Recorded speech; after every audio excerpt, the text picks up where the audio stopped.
आज की कहानी का नाम है अकड़। हेमंत ने जैसे ही शादी के घर में कदम रखा, उसकी नजर अपनी पत्नी शालिनी पर गई, जो बनारसी साड़ी में गजब लग रही थी। आज वह उसे 10 साल बाद देख रहा था।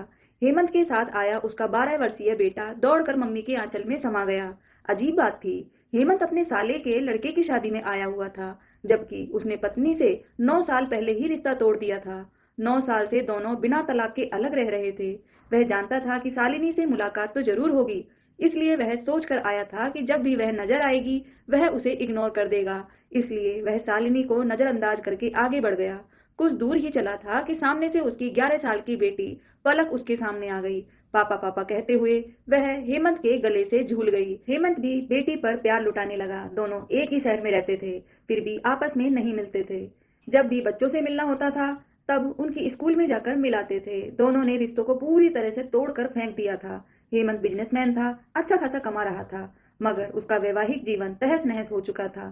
शालिनी एक सरकारी बैंक में मैनेजर के पद पर कार्यरत थी। दोनों में रिश्ते के टूटने का प्रमुख कारण शालिनी का नौकरी करना था। हेमंत शालिनी के नौकरी करने के सख्त खिलाफ था। उसने शालिनी को पहले ही कह दिया था कि अगर उसने नौकरी करने की कोशिश की तो वह हमेशा के लिए उससे रिश्ता तोड़ देगा। एक बार शालिनी की सास ने किसी बात को लेकर उस पर टोंट कस दिया था कि मेरे बेटे की कमाई खा रही है।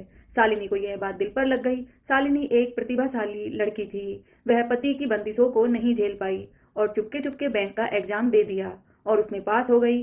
जब हेमंत को पता चला तो उसने साफ कह दिया कि नौकरी ज्वाइन करते ही उनका रिश्ता समाप्त हो जाएगा।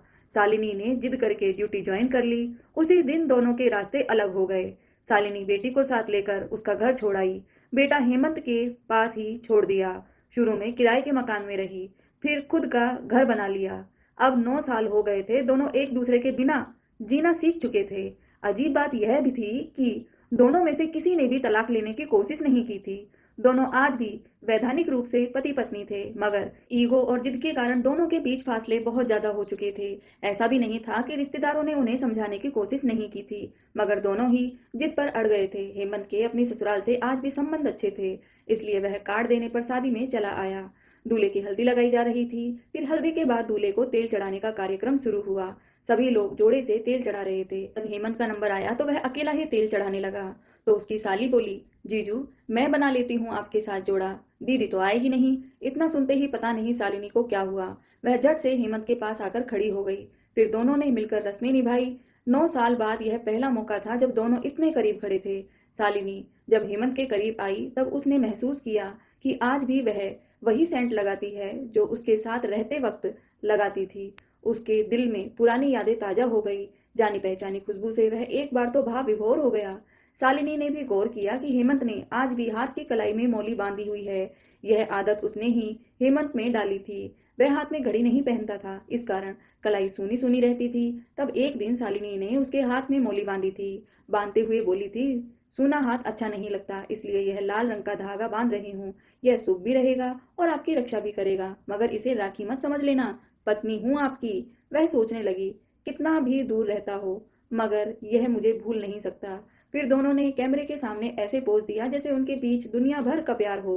रस्म के बाद शालिनी की छोटी बहन उससे बोली, यह क्या है दीदी, जब आप जीजू को छोड़ चुकी हो तो मेरी बेइज्जती क्यों करा दी। शालिनी कुछ न बोली, वह बस छोटी बहन को अजीब सी नजरों से देखती रही। रात को जब सब सोने चले गए तब शालिनी ने अपनी बेटी से कहा, पायल बेटा जरा देख कर आना, तुम्हारे पापा कौन से कमरे में सोए हैं, उस कमरे में कूलर लगा है या नहीं। अगर नहीं लगा तो मुझे बता देना, क्योंकि इतनी गर्मी में उन्हें पंखे की हवा में नींद नहीं आएगी।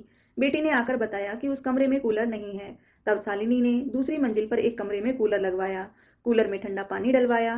फिर बेटी से बोली, अब पापा से कहो उस कमरे में सो जाएं, मगर उनसे यह कहते समय मेरा नाम मत लेना। हेमंत गर्मी में करवटें बदल रहा था। सचमुच उसे नींद नहीं आ रही थी। वह एसी में सोता था, पंखे की हवा में कैसे नींद आती। जब बेटी ने उसे दूसरे कमरे में जाने के लिए कहा तो उसने पूछ लिया कि यह बात तुम्हें किसने कही है। पायल बच्ची थी, उसने बता दिया कि मम्मी ने आपके लिए उस कमरे में कूलर लगवाया है।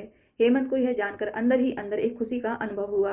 वह सोचने लगा कि शालिनी को आज भी उसकी फिक्र है। मैं ही जिद्दी और खड़ूस हूँ, वह एक खुददार औरत है। मुझे उस पर नौकरी नहीं करने की बंदिश नहीं लगानी चाहिए थी। सबको अपने हिसाब से जीने का हक है। सोने के लिए वह दूसरी मंजिल वाले उस कमरे में आ गया। रात में 12 बजे के आसपास शालिनी का मन किया कि एक बार उसे देख कर आए। उसे नींद आई है या नहीं। बरसों बाद मेरे मायके में आया है, इसलिए पति ना सही मेहमान तो है। वह चुपके से उस कमरे के पास पहुंची जिसमें हेमंत सोया हुआ था। यह वही कमरा था जिसमें वह बरसों पहले दोनों साथ में ठहरा करते थे। उस कमरे से भी बहुत सारी यादें जुड़ी थी। शालिनी खिड़की के पास आई। गर्मी के कारण सारी खिड़कियां खुली हुई थी। हेमंत हमेशा लाइट जलाकर ही सोता था। आज भी वह बल्ब जलाकर सो रहा था। वह पजामा और बनियान में सो रहा था। उसकी चौड़ी छाती बनियान से बाहर झांक रही थी। यह देखकर शालिनी की आंखों से आंसू निकल पड़े। वह सोचने लगी, कभी वह उसके सीने पर सर रखकर सोया करती थी, मगर आज बरसों हो गए यह सुख उसे मिला ही नहीं। जिंदगी बनाने के चक्कर में जिंदगी खराब हो गई। काश वह नौकरी की जिद ही ना करती। क्या फायदा ऐसी नौकरी का जिसके लिए सारे सुख त्यागने पड़े। वह भरी आंखों से वहां खड़ी खड़ी हेमंत को देखती रही। उसका मन किया सारी ईगो को छोड़कर वह अभी जाए और पिया से लिपट जाए। वह अभी भी मेरा ही तो है। हमने कौन सा तलाक लिया है। आज भी मैं उसकी पत्नी ही हूँ। फिर ज्यों ही हेमंत ने करवट ली, शालिनी का दिल धक धक धड़कने लगा। वह घबराते हुए नीचे अपने कमरे में चली गई। अगले दिन रात को संगीत का कार्यक्रम था, मगर बच्चे और औरतें दिन में ही रिहर्सल कर रहे थे ताकि रात को नाचते हुए उनका वीडियो अच्छा बने। रात को शालिनी ने हेमंत के मनपसंद कलर की साड़ी पहनी थी। वह स्किन कलर की साड़ी में बहुत सुंदर लग रही थी। हेमंत तो उसे देखता ही रह गया। पूरे श्रृंगार करके वह गजब ढा रही थी। वह अभी 35 साल की ही तो हुई थी। अभी जवान थी, तीखे नयन नक्श, लंबा और छरहरा बदन, गेहुआ रंग। उसे देखकर कोई भी कह ही नहीं सकता था कि उसके 2 बच्चे हैं। शालिनी एक बहुत अच्छी डांसर भी थी। कॉलेज करते समय उसने डांस में कई मेडल जीते थे। इसलिए जब बच्चों ने कहा बुआ आप भी नाचो, तो उससे रहा नहीं गया। उसने एक पुराना गाना लगवाया, हम भूल गए रे हर बात मगर तेरा प्यार नहीं भूले। वह बावरी सी होकर डांस करने लगी। उसकी सुंदर प्रस्तुति देखकर सब तालियां बजाने लगे। हेमंत को पता ही नहीं क्या हुआ। वह उठकर वहां से चला गया। नाचते समय शालिनी की नजर हेमंत पर ही तो थी। जब वह उठकर गया तो शालिनी के कदम धीमे पड़ गए। वह उसी के लिए तो नाच रही थी। उसके जाते ही शालिनी ने नाचना बंद कर दिया। स्टेज पर दूसरे लोग नाचने लगे। शालिनी की नजर हेमंत को खोजने लगी। वह उसे ढूंढती हुई बाहर आ गई। वह कहीं नहीं दिखा तो शालिनी उसके कमरे में उसे देखने चली गई। कमरे का दृश्य देखकर वह जड़ हो गई, क्योंकि हेमंत रो रहा था। उसके हाथ में रुमाल था जिससे बार बार वह आंसू पोंछ रहा था। शालिनी ने पहली बार उसे रोता हुआ देखा था। पता नहीं क्यों शालिनी से रहा ही नहीं गया। वह चुपचाप उसके सामने जाकर खड़ी हो गई। उसे देखकर वह ठिठक गया। रुमाल को जेब में डाला और नॉर्मल होने की कोशिश करने लगा। शालिनी एकटक उसके चेहरे की तरफ देखती रही। हेमंत ने घबराकर दूसरी तरफ मुंह कर लिया। शालिनी फिर उसके सामने आकर खड़ी हो गई। फिर हिम्मत करके बोली, आप रो रहे थे। वह तुरंत बोला, नहीं, आंख में कुछ गिर गया था। वह बोली, पानी लाकर दूं क्या। वह बोला, नहीं। शालिनी वापस बाहर जाने लगी तो पीछे से वह बोला, माफ कर दो। वह ठहर गई, बिना मुड़े ही बोली, किस बात के लिए। वह बोला, मेरी गलतियों के लिए, मेरी जिद के लिए। शालिनी बोली, अब क्या फायदा। आपने मुझे पिंजरे में रखना चाहा था। मुझे घुटन हुई तो मैं बाहर निकल आई। वह तड़पता हुआ बोला, वह मेरी गलती थी, मैं स्वार्थी हो गया था। मैं चाहता था तुम्हें कोई और ना देखे, तुम सिर्फ मेरे पास रहो, दूसरे मर्दों में जाकर नहीं बैठो। कोई तुम्हारी तरफ नजर भी करता था तब मुझे बहुत बुरा लगता था। मैं जानता हूँ तुम एक चरित्रवान नारी हो, तुम्हारे मन में कोई मैल नहीं है। वह बोली, अब क्या फायदा, अब हम बहुत दूर निकल आए हैं। वह उसके सामने आकर खड़ा हो गया। फिर कान पकड़कर उसके सामने बैठ गया और बोला, तुम लौट आओ प्लीज। उसे इस तरह मिन्नतें करते देखकर शालिनी को बहुत सुख मिला, मगर वह औरत ही क्या जो नखरे ना दिखाए। वह बोली, अब मुझे आपके बिना जीना आ गया है, इसलिए मुझे भूल जाओ। कहकर वह कमरे से बाहर जाने लगी तो हिम्मत ने लिपटकर उसका हाथ पकड़ लिया। सो बात पिया का स्पर्श पाकर उसका दिल धक धक करने लगा। वह कमजोर आवाज में बोली, मेरा हाथ छोड़ो, मुझे जाने दो। मगर हेमंत ने झटके से खींचकर उसे गले से लगा लिया। फिर वह रोते हुए उसके गले से लिपट गई, साथ में बोल रही थी कि आप बहुत बुरे हो। वह भी रोने लगा, बोला, तेरी याद बहुत आती थी। वह बोली, मैं रोज आपकी राह देखा करती थी। वह बोला, दिल तुम्हारे पास आना चाहता था, मगर कमबख्त यह अकड़ पैर में बेड़ी बन गई थी, तुम्हारे पास आने ही नहीं देती थी। वह बोली, जवानी के 9 साल खा गई आपकी अकड़। वह उसे बाजू में जकड़ता हुआ बोला, अब कभी इस अकड़ को पास नहीं आने दूंगा।